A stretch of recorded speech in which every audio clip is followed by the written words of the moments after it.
Alright guys, welcome back to another video for the YZ250F. As you can see, the bike's not in the picture here. That's because I got it out of the way because I'm going to bring out the rear wheel and I'm going to break that apart. I've already got the front wheel broken apart, so I've got the hub over there ready to get the bearings out. So I'm going to get the rear hub in the same position and get them in the sandblaster and get them ready for powder coat.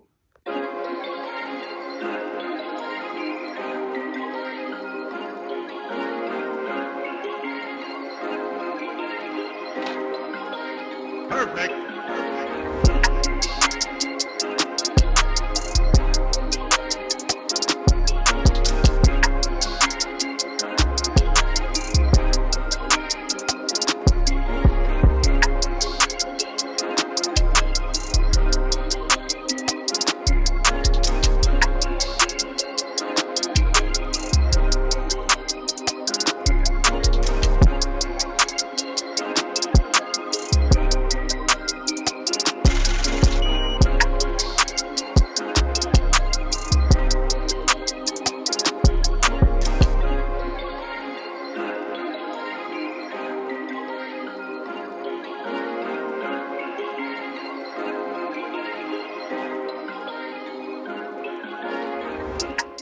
So I got everything stripped off here now. Now I'm ready to get the spokes off. Usually I try and break the spokes off by untightening them, but this time I'm just gonna cut them off just because these have been on there for a while and the front one was really giving me headaches. So these back ones are usually worse. So I'm just gonna go ahead and cut them right out of there.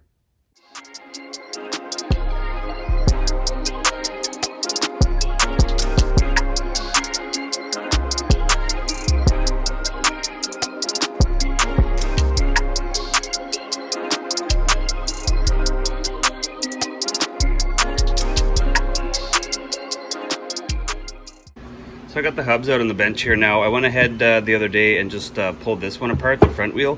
I cut the spokes out. I have them on order, they're on the way. I don't really like doing that, but I just didn't have a choice because when you're pulling wheels apart, you should always put new spokes in.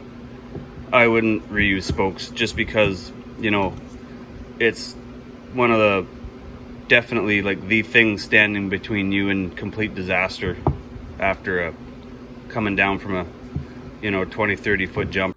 So the first thing you want to do when you take these wheel bearings out is first of all have a look in your service manual, and the second thing you want to do is take out this there's a snap ring inside there.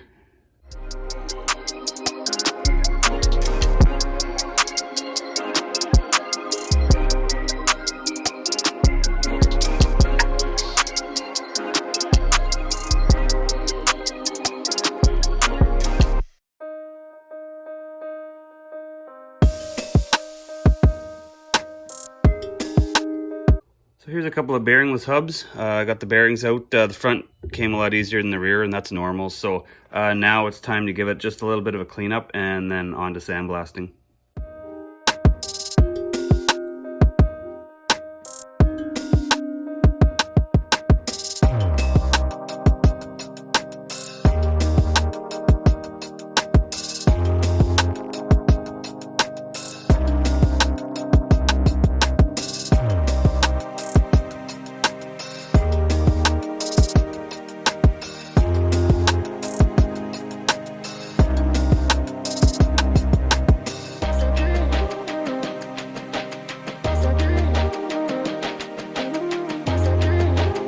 Right, so we got the hubs all cleaned up now, good enough to go in the sandblaster anyway. So now we'll get these in the sandblaster and get them ready.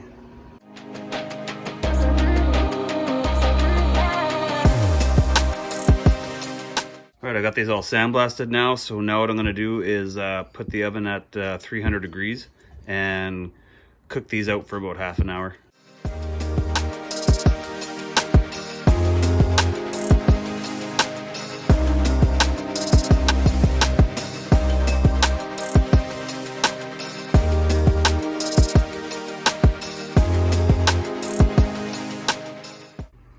Alright, so I got the prep done here on the front hub. So I'm going to do these one at a time just because it'll be easier because I'm doing the two-part system on this. I'm going to go rally blue on these. So I need to do chrome coat first, and then let it cool down a little bit, and then I gotta shoot it with a Rally Blue translucent. So when you prep these, you want to make sure that you don't powder coat any mating surfaces. Like this is where the front rotor is going to go. So I've seen these powder coated before. I would never do that because I just feel like as you're working and the brake rotor's doing this and turning and the force is being applied, I feel like it could come loose if it starts grinding the powder coat in. So my personal preference, I would rather these taped off and just bare metal on metal, but that's just me. And of course you have to tape off the bearing races or the bearing bores here.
So I got the hubs done here, guys. I think it turned out really well, especially for my first time doing these hubs with the two-part process. Well, doing the hubs all together, but doing the two-part process makes it even harder. But for the scheme of the wheels, I'm gonna move on to the spoke nipples next.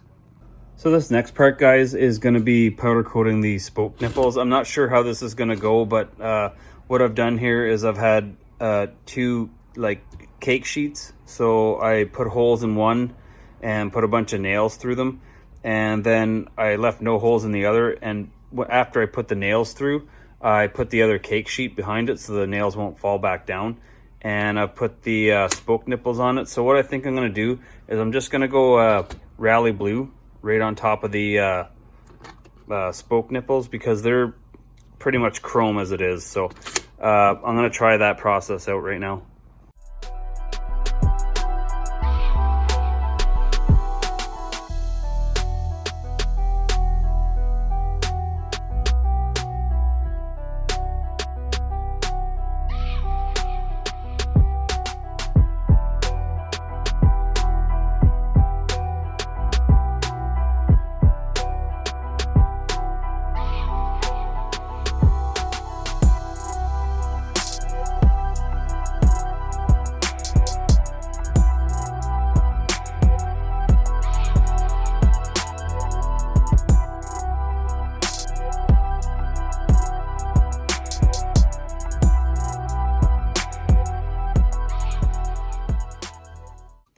So I pulled the spoke nipples out of the oven here, and they turned out really good. The only thing I would do different is I'm definitely going to have to raise these up off the pan next time and powder coat them, because when it was on the pan, all the powder coat settled around it, and when it was in the oven, it cooked and baked to the pan, so I had to crack them off the pan. But that's not going to matter, because that's going to be inside the rim, so that's going to be all hidden. Up next, I got the rear rim. I'm going to powder coat this one. I have a new front rim coming. I had it on order. It was just too beat up to use. So this one here, I straightened it a little bit. It had a couple of bends in it or whatever, a couple of little wounds, but I got them out with a hammer. So I'm going to go ahead and powder coat this one with a semi-gloss black. So this rim is too big to fit in the oven, but what I've done is I've pretty much doubled the size of my oven. I made a little box here. And inside the box, I put some high temperature insulation. So when the stove is open, I'll put the rim in there, and then I'll put this box right up on top of the door and slide it forward, and it'll make a good enough seal that it'll trap the heat in, so that it'll cook the powder coat at 400 for 20 minutes.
So I got the rim all done now. It turned out awesome. This semi-gloss black is going to look great with the hub, that rally blue, and the spoke nipples. And of course the spokes are going to be chrome, which is going to be awesome. So this is of course going to be front and back color scheme, and I cannot wait to put these wheels together. But that is going to be in another video, because I'm still waiting for the spokes and the front rim to put the wheel set together. So I just wanted to make this video just to show what the color scheme is gonna kind of be, and like the powder coating process and stuff like that. So if you guys enjoyed this video, make sure you give it a thumbs up.